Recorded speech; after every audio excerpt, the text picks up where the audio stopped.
Hit ইঞ্জিনৰ বিষয়ে পঢ়িব লাগিব আমি এতিয়া হিট ইঞ্জিন কি হৈছে চোৱা it is a device which converts heat energy to mechanical energy continuously in a cyclic process so heat engine কি হয় heat energy to convert কৰে কলে mechanical energy মানে এটা সাইডৰ পৰা heat আমি provide কৰিম আৰু হে heat খিনি ইউজ কৰি পিনি আমি work done কৰিম তো parts of a heat engine চাৰিটা তিনটা আছে source বুলি এটা part আছে sink আছে আৰু এটা working substance আমি diagrammatically আঁকিছো hot reservoir যাক আমি সোর্স বুলি কও তাৰ টেম্পাৰেচাৰটো T1 হয় কেলভিন স্কেলত হিট ইঞ্জিন এটো আমি মাজত আঁকি থৈছো আৰু এফালে আছে কোল ৰিজাৰ্ভাৰ যাক আমি সিং বুলি কম আৰু তাৰ টেম্পাৰেচাৰটো T2 এতিয়া কথাটো হ'ল হিট এনাৰ্জি খিনি আমি কনভাৰ্ট কৰিব লাগিব কলে মেকানিক্যাল এনাৰ্জিলে সো এই যে হট ৰিজাৰ্ভাৰ আছে তাৰ পৰা হিট এই হিট ইঞ্জিনটোৰ ফালে যাব তো এৰ মাৰ্কটো মন কৰিবা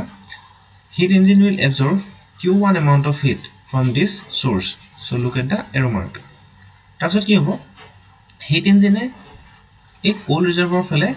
Q2 amount of heat এৰি দিব because এইটো coal আছিলে হি heat লব পাৰিব so heat energy এফালৰ পৰা এনেকে সোমালে আৰু এফালে তেনেকে ইয়াক দি দিলে আৰু এইটো এখিনি কৰোতে কি হয় আৰু বাকিখিনি এনাৰ্জি যোনখিনি থাকে যে আমি work done কৰিব পাৰো কোনে কৰিব পাৰিব এই হিট ইঞ্জিনটোৱে তো বস্তুটো এনেকা হৈ আছে ইফালৰ পৰা গৈছিলে সাপোজ 100 তো এফালৰ পৰা ইয়াত গল সাপোজ 80 তো ইয়াত গল কিমান 20 তেনেকা ধৰণৰ কথা বা আমি এনেকে লব পাৰো 100 গৈছিলে এফালে 20 আৰু ইয়াত থাকিলেগে 80 মানে 100 ইকুৱেল টু 80 প্লাস 20 তোমালোকে চাবা যে ইন আৰু আউট এই যে ইয়াত হিট ইঞ্জিনৰ ফালৰ পৰা আমি যদি চাও এটো ইয়াত ইন হৈছে এটো কি হৈছে আউট আৰু এটো কি হৈছে আউট এৰ মাৰ্ক বিলাক মন কৰিলে গম পাবা যে টোটাল যিমান ইন হৈছে আৰু যিমান আউট হৈছে হেবিলাক সমান সমান হ'ব লাগিব ওকে এতিয়া আমি ইয়াৰ বিষয়ে এক্সপ্লেনেশন কৰিম heat engine consist of two reservoirs one at higher temperature তাক আমি T1 বুলি কলো other at lower temperature তাক আমি T2 বুলি কলো a working substance fuel working substance মানে বেলেগ কোনো fuel হয় diesel petrol এবিলাক working substance which expands on receiving heat and does work working substance work done কৰিব it receives heat from the hot source এই hot reservoir পৰা heat receive কৰিলে working substance ক'ত থাকিব heat ইঞ্জিনৰ ভিতৰত থাকিব তাৰপিছত কি হ'ব expands and do the work done মানে কি ইঞ্জিনটো কাম কৰিব and rest of the heat energy it rejects to the coal reservoir তো থাকি যোৱা heat energy খিনি এফালে ৰিজেক্ট কৰি দিয়ে মানে আমি কোল ৰিজাৰ্ভাৰ যোনটো আছে তাক আমি এটমস্ফিয়াৰ বুলি ক'ব পাৰো যোনটো ঠাণ্ডা হয় আৰু ইঞ্জিনৰ ভিতৰত বহুত গৰম থাকে so therefore work done will be W equal to Q1 minus Q2 তো ইয়াত আমি গম পাইছিলো নহয় আমি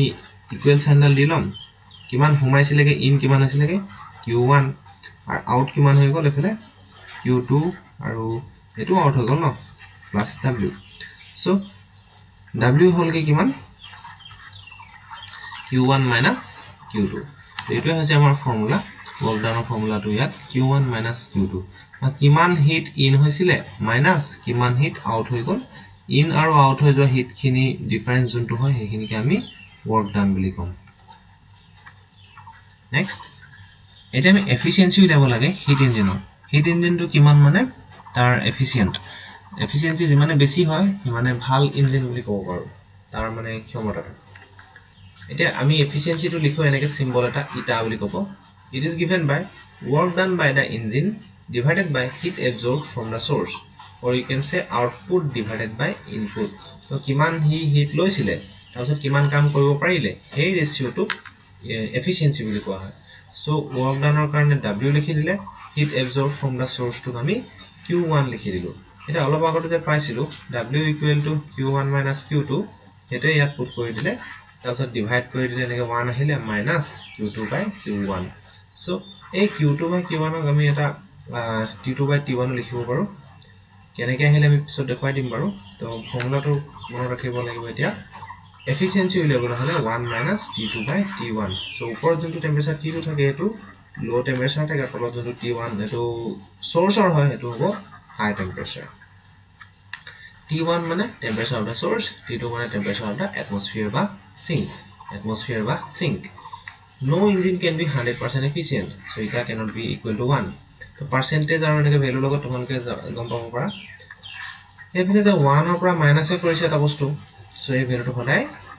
less than 1 hobo lagibo. to jodi 1 hoy, jodi eta to 1 hoy, to percentage at ami ki boli kom tak 100%. যদি এটা তো 0.5 হয় তো পার্সেন্টেজ কইলে আমি কম যে 50%, so 100% হ'ব নোৱাৰে, so no engine can be 100% efficient, so এটা তো কেতিয়া 1 হ'ব নোৱাৰে, হলে 1 তকৈ less than হ'ব লাগিব. atmospheric temperature cannot be 0, তো 100 কেতিয়া হ'ব পাৰিলে হেতেন চোৱা এটো যদি 0 থাকে তেতিয়াহে আমি এটো 1 - 0 বুলি কৰো, অলপ সামথিং টেম্পারেচার আছে একো নাই 1 - 0 হৈ যাব, তো ইকুয়ালি কিমান থাকিব 1. তো ইটা ইকুয়াল টু 1 হ'বলৈ হলে কি লাগিব আমাক টেম্পারেচার T2 টু 0 কেলভিন হ'ব লাগিব, মানে এটমস্ফেৰিক টেম্পাৰেচাৰ যোনটো হয়তো 0 হ'ব লাগিব তেতিয়াহে, কিন্তু এটমস্ফেৰিক টেম্পাৰেচাৰটো কেতিয়া 0 হ'ব নোৱাৰে, so T2 by T1 has some value, আৰু কিবা এটা ভ্যালু হলো থাকিলেও মানে কি হ'ব ইয়াৰ পৰা যদি আমি মাইনাস কৰি দিও তেতিয়াহলে ভ্যালুটো 1 তকৈ সৰু আহে বুলি কৈছে, সো less than 1. তো ধৰি লোৱা এনে 90% হ'ব পাৰে 0.9, 80% হ'ব পাৰে 0.8 তেনেকুৱা ধৰণৰ. External combustion and internal combustion কাক কয়?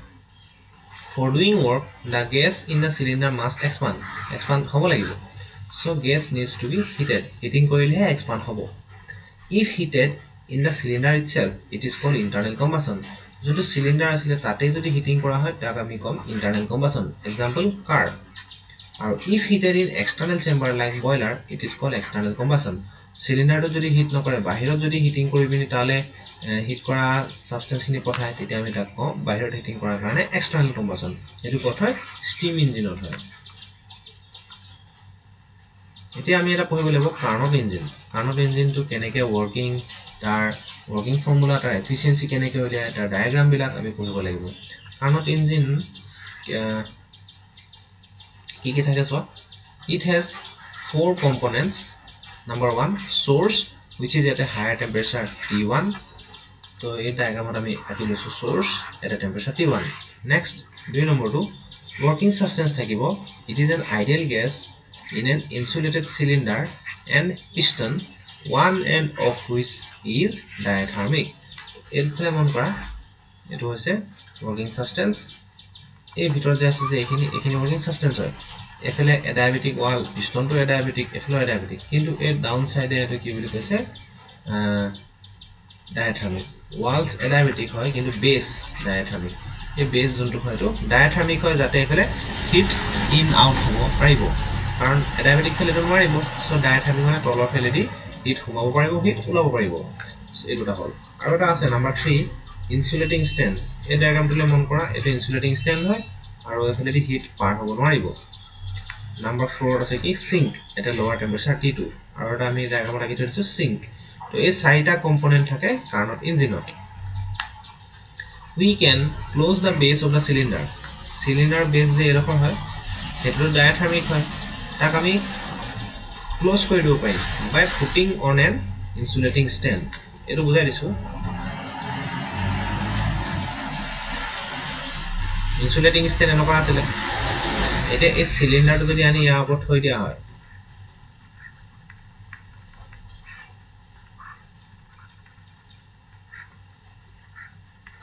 এনেকে, এই তলত থকাটো কি আছিল স্ট্যান্ড আছিল আৰু ওপৰত থকাটো কি হয় এটো সিলিন্ডার. এতিয়া কি হৈ গল এই ওয়ার্কিং সাবস্টেন্স খিনি যে অল সাইডস কি হৈ গল এডায়াবেটিক হৈ গল নাই, এটো সাইডে ডায়াবেটিক, এটো সাইডে ডায়াবেটিক, এটো সাইডে ডায়াবেটিক, এটো সাইডে ডায়াবেটিক, সব ফালৰ পৰা এটা এটো ডায়াবেটিক হৈ গল. মানে আমি কৈছো যে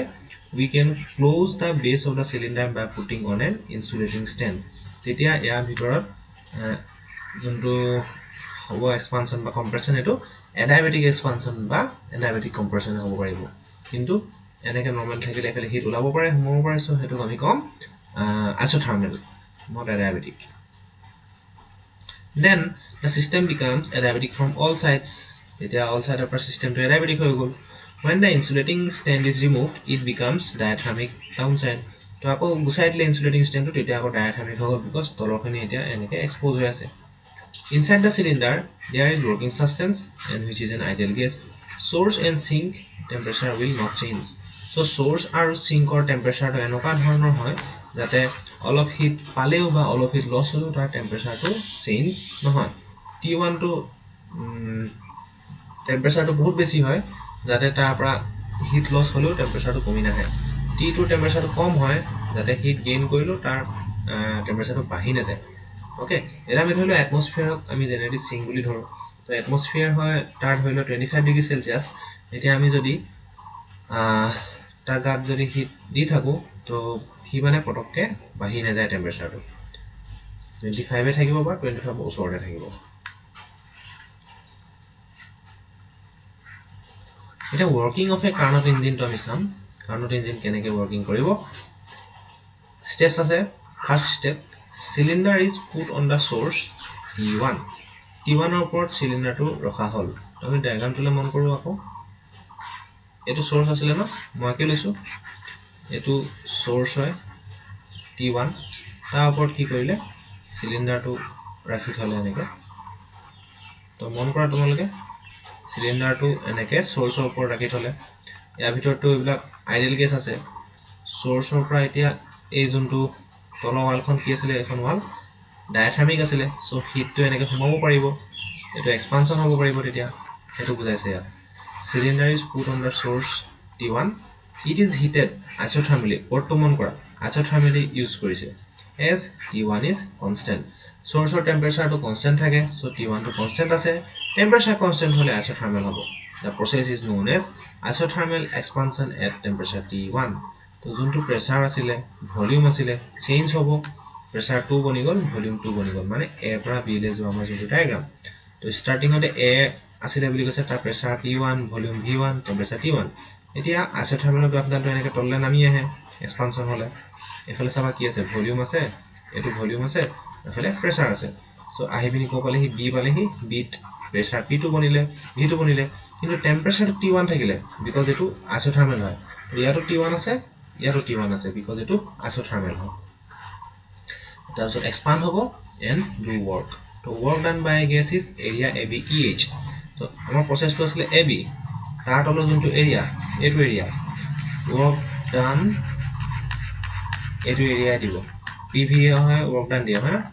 PV হৈ আছে এফালে প্ৰেসাৰ এফালে তলফালে ভলিউম তো প্ৰেসাৰ ইনটু ভলিউম মানে এটো হল কি এৰিয়া তো কোনটো এৰিয়া দিলে A B E E পালা দেখি H so area ABES আৰু work done W1 বুলি ক'লে ফৰ্মুলাটো আমি জানো 2.303 nRT log V2 by V1 ইয়াত T জেগা T1 লৈছে because that was the temperature log V2 by V1 আৰু তাৰ আমি নাম দিছো কি Q1 মানে হিট এবজৰ্ব কৰিছিল ইমানখিনি so that is the process 1 ভালকে চাই লবা step 1 এটা step 2 cylinder kept on insulating stand এটা আকৌ আগৰ ডায়াগ্ৰামলৈ যাও insulating stand ইয়াৰ ওপৰ যদি সিলিন্ডাৰটো ৰাখি দিয়া হয় কি হ'ব এটা all the sides are কি বনি গল adiabatic এতিয়া ভিতৰত insulating stand ওপৰ যেটা সিলিন্ডাৰ থাকিব দেখিনি adiabatic বনি গৈছে আৰু adiabatic হলে কি হ'ব এক্সপানশনটো কোনো ফালৰ পৰা হিট সোমাব নোৱাৰিব হিট ওলাব নোৱাৰিব now all sides adiabatic তাৰমানে ক্লোজড হৈ গল সো এক্সপান্ড হ'ব কিন্তু adiabatically হ'ব উপৰত কি লিখিছিল আমি এক্সপান্ডটো isothermally লিখিছিল এটা কি লিখিছো adiabatically লিখিছো হেবিলা ওয়ার্ড ডিফারেন্স মন কৰিবা ডিউ টু ইনাৰ্শিয়া বিকজ এক্সপানশন হৈছিল না প্ৰথমতে এক্সপানশন হৈছিল এবিলা এক্সপানশন হৈছিল তো এক্সপানশন হৈ থাকোতে এক্সপানশন হৈয়ে থাকিবলৈ ট্রাই কৰিব আমি হেতুকে জানো না ইনার্শিয়া এনেকে মোশনত থাকিলে মোশনত গৈয়ে থাকে তেনেকে এক্সপানশন হৈছিল সো এক্সপানশনতে হ'ব বাট সব ফেলৰ পৰা এটো ক্লোজ হৈছে adiabatic এক্সপানশন হ'ব তো volume will expand pressure will decrease and temperature will decrease because source is now removed তো এটা তো ইনসুলেটিং স্ট্যান্ডৰ ওপৰতে আছে সোৰ্সটো গুছাই দিয়া হল সোৰ্সটোহে হিট মানে টেম্পাৰেচাৰটো বেছি গৰম আছিল কাৰণে হিট খিনি প্ৰভাইড কৰিছিল এতিয়া টেম্পাৰেচাৰটো হাই টেম্পাৰেচাৰ গুছাই দিয়া হল সো টেম্পাৰেচাৰটো লাহে লাহে কমি আহিব বিকজ সোৰ্স ইজ ৰিমুভড তো এটা কেস একেটা আমি প্ৰেসাৰটো কমি আহিব এতিয়া আমি এই সেকেন্ড প্ৰসেসটো প্ৰথমতে আমি এ পৰা বি পালোহি এটা বি পৰা আমি সি লৈ যাম এটো হৈছে adiabatic আৰু মন কৰিবা isothermal গ্ৰাফটো এনেকৈ আহিব adiabaticটো বেছি ষ্টিপ হ'ব প্ৰেসাৰ আসলে P2 বনি গল P3 ভলিউম আসলে V2 বনি গল V3 টেম্পারেচার আসলে T1 বনি গল T2 গম পালা এই গোটেই কিটা বস্তু চেঞ্জ হৈছে তো প্ৰেসাৰটো কমিলে ডায়াগ্ৰামত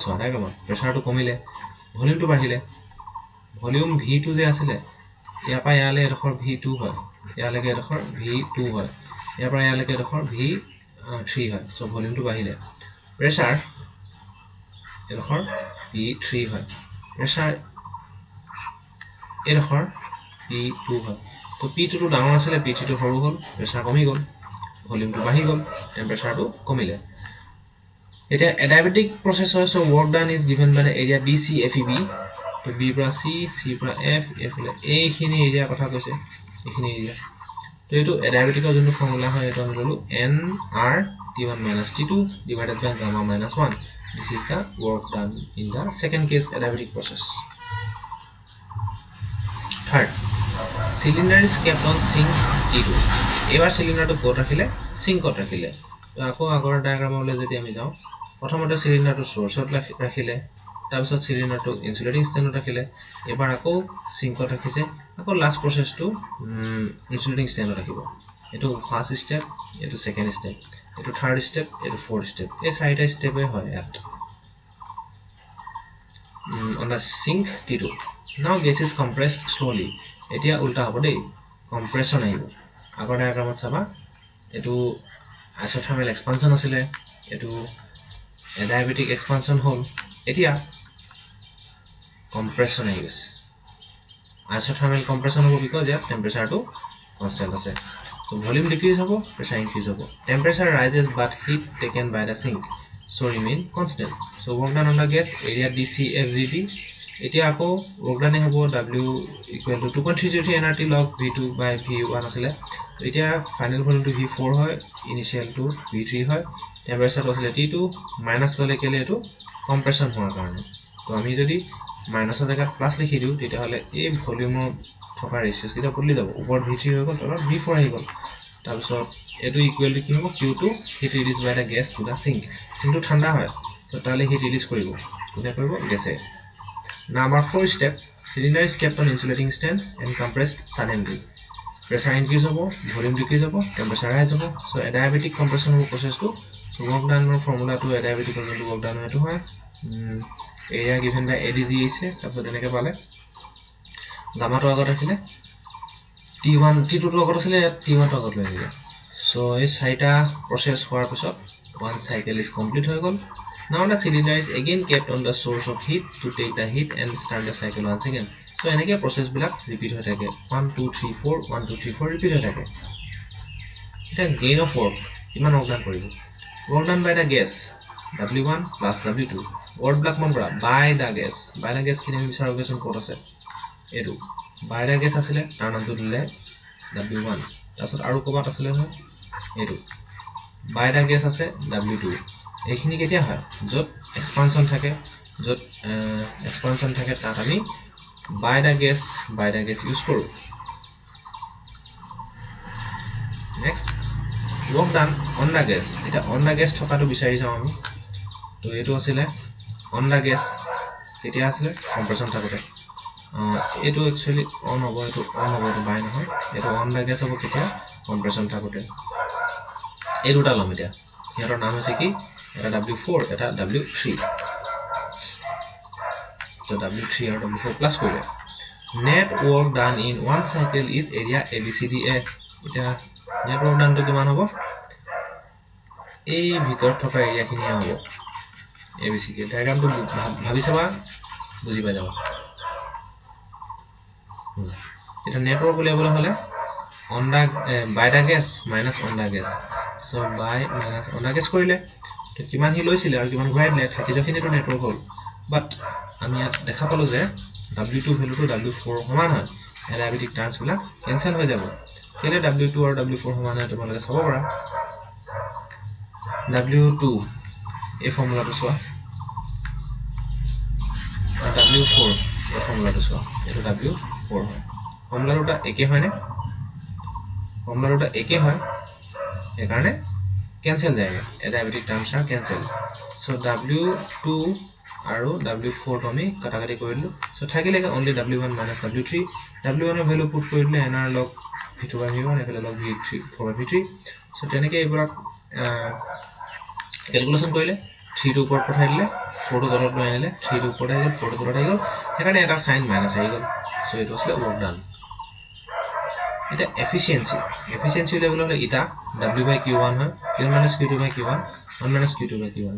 এটা এই যে আমি লিখিলো q2 তাৰ জায়গাত এটো লিখিম কেলে লিখিম চালো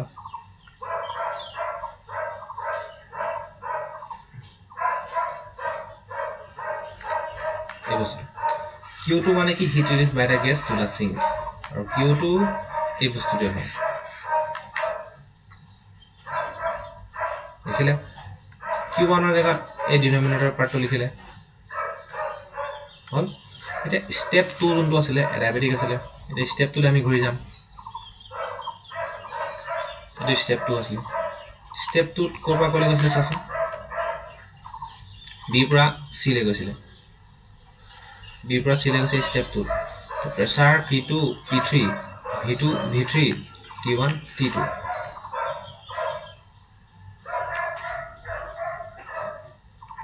p2 p3 v2 v3 t1 t2 তো এই প্রসেসটো bc হয় আর এটো অ্যাডিয়াবেটিক হয় তো আমি তাত অ্যাডিয়াবেটিকৰ ইকুয়েশনটো ইউজ কৰি দিছো তো অ্যাডিয়াবেটিকৰ equation t1 v2 gamma minus 1 তো লেফট হ্যান্ড সাইড এখানে t1 আছে v2 আছে gamma minus 1 আর রাইট হ্যান্ড সাইডে আছে t2 v3 এখানে আছে t2 v3 টেম্পারেচার আর ভলিউম থকা ফর্মুলা ললে gamma minus 1 so step 4 is also a diabetic তাত কি লব লাগিব আপা আমি আকৌ চাই লওঁ step 4 কথা কলে step 4 ডায়াগ্রাম তুলে যাও এইটো step 4 এই d পৰা l p4 v4 t2 p1 v1 t1 p4 v4 t2 p1 v1 t1 তো ইয়াতো আমি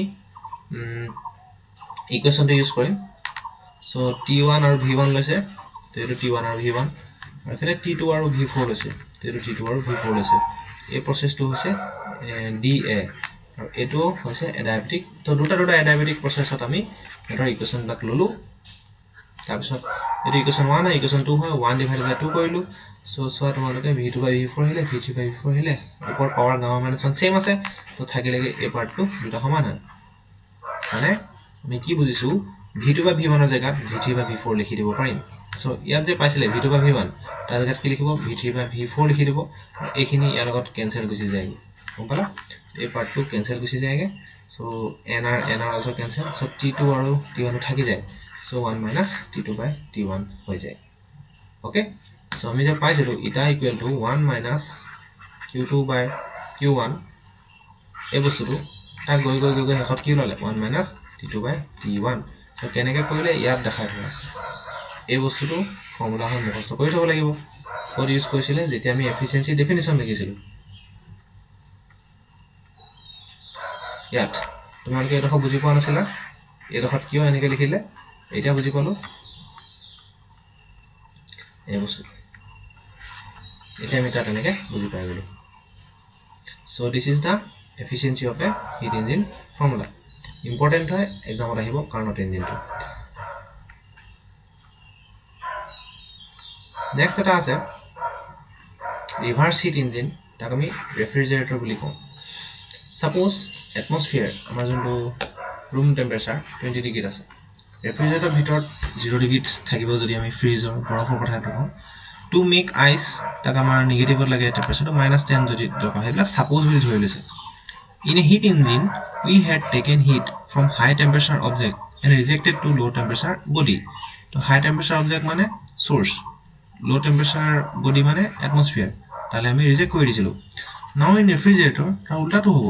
We take out heat from a low temperature fridge and give out to the high temperature atmosphere. এটা ফ্ৰিজৰ ভিতৰত -10 লাগে। এটো কৈছে low temperature fridge। আৰু সেই তাৰ পৰা হিট খিনি উলিয়াই আনি ক'ত পঠাই দিব বাহিৰলে পঠাই দিব বাহিৰলে মানে এটমস্ফিয়াৰটো অলপ হাই টেম্পারেচার আছে তো এনেকে হিট খিনি উলিয়াই আনি পঠাই দিয়ে তো that is the refrigerator source থাকিব T1 ওয়ার্কিং সাবস্টেন্স থাকিব ফ্ৰিজৰ ভিতৰ আৰু সিঙ্ক থাকিব এটমস্ফিয়াৰ তো T1 হিট ললে Q1 এমাউন্ট অফ হিট তাৰপিছত Q2 amount of heat to reject কৰি দিলে হেতুতে ওয়াৰ্ক ডান হল W তো হিট ইঞ্জিনত কি কৰিছিলে 100 minus 20 equal to 80 থাকি গৈছিলে ধৰি লওক এইটো আছিলে 100 এফালে আছিলে 20 এইটো থাকি গ'লগে 80 এতিয়া ইয়াৰ উল্টা হয় ৰিভাৰ্স হিট ইঞ্জিনত কি হয় আমি কম্পেয়াৰ কৰি দেখাইছো এইটো হিট ইঞ্জিন ওপৰটো হিট ইঞ্জিন হয় এতিয়াটো তলটো কি হয় তলটো ৰেফ্ৰিজাৰেটৰ হয় ইয়াত কি হ'ল এইটো ৰেফ্ৰিজাৰেটৰ হয় W amount of work done Q1 of heat is supplied to the T1 source and Q2 amount of heat is taken from the T2 source. তো reverse heat engine কি হয় এফালে আসলে 80 এফালে আসলে 20 এফালে আসলে এটো 100 তো কোনটো এৰৰ মাৰ্ক কোনফালে গৈছে হেখিনি মন কৰা W2 in hall Q2 in hall Q1 to out হল ইয়াত কি হৈছিলে Q1 in হৈছিলে Q2 out হৈছিলে W out হৈছিলে ইয়াত out দুটা হৈছিলে out দুটা হৈছিলে এটা in হৈছিলে ইয়াত কি হল in এটো হল দুটা হল এটা out হল তো তেনেকে তোমালোকে হিট ইঞ্জিন আৰু ৰিভাৰ্স হিট ইঞ্জিনৰ ডিফাৰেন্সটো চাবা The working substance absorbed Q2 heat from the cold reservoir ঠাণ্ডা টেম্পাৰেচাৰ পৰা হিট ললে absorb কৰিলে T2 An amount of work W is done on it by some external agency a compressor pump driven by an electric motor ফ্ৰিজৰ ভিতৰত motor fitting কৰা থাকে হেখিনি চলিলে work done কৰিব and rejects a larger quantity of heat Q1 to the source at temperature T1 তো হে hit খিনি লৈ মানে ফ্ৰিজৰ ভিতৰৰ পৰা হিট খিনি লৈ বাহিৰলৈ পঠাই দিয়ে সো মানে তো কি বুলি কম এটমস্ফিয়াৰলে food and ice inside refrigerator are cold reservoir surroundings act as hot reservoir work done by the electric motor working substance to is এটা freon CCl2F2 বুলি লিখা হয় ফ্ৰিজৰ ভিতৰত এটো ভৰাই থোৱা থাকে এতিয়া যেনেকৈ আমি এফিচিয়েন্সি অফ হিট ইঞ্জিন উলিয়াইছিলো এটা ফ্ৰিজৰ কাৰণে আমি কোএফিচিয়েন্ট অফ পারফরম্যান্স উলিয়াম তাক আমি COP বুলি লিখিম It is a ratio of amount of heat removed Q2 heat removed per cycle of to the mechanical work required to be done on it. So coefficient performance of beta বুলি লিখা হয় divided তলত W থাকে ওপৰত থাকে Q2 মানে যিমান mechanical work ইয়াত প্ৰভাইড কৰিছে হেতু ৰেশিওত কিমান amount of hit he remove কৰিব পাৰিলে যিমানে হিট ৰিমুভ কৰিব পাৰিব হিমানে বেছি ঠাণ্ডা হৈ গৈ থাকিব ফ্ৰিজটো তো ডায়াগ্ৰামত চাবা since Q1 = Q2 + W তো W = Q1 - Q2 তো বিটা ফৰ্মুলাটো পুট কৰি দিলে ওপৰত Q2 তলত W1 - W2 W জেগাত Q1 - Q2 লিখি দিলে তো এটো হৈ গল এটো কেনেকৈ আহিলে দেখা দিছো এই Q2 যে ইয়াত তললৈ লৈ আনিলে মানে ইয়াত তলত Q2 লৈ আনিলে সো Q1 / Q2 থাকি গলে আর Q2 ক্যান্সেল কৰি 1 থাকিলে তো আমি এই ৰেশিওটো উলিয়াই থোৱা আছে T1 / T2 আকৌ এলসিএম ললে তো থাকে এটো so coefficient of performance beta ৰেশিওটো লেভেল হলে ওপৰত T2 থাকে তলত T1 - T2 থাকে এটো মনত ৰাখি থলে হ'ল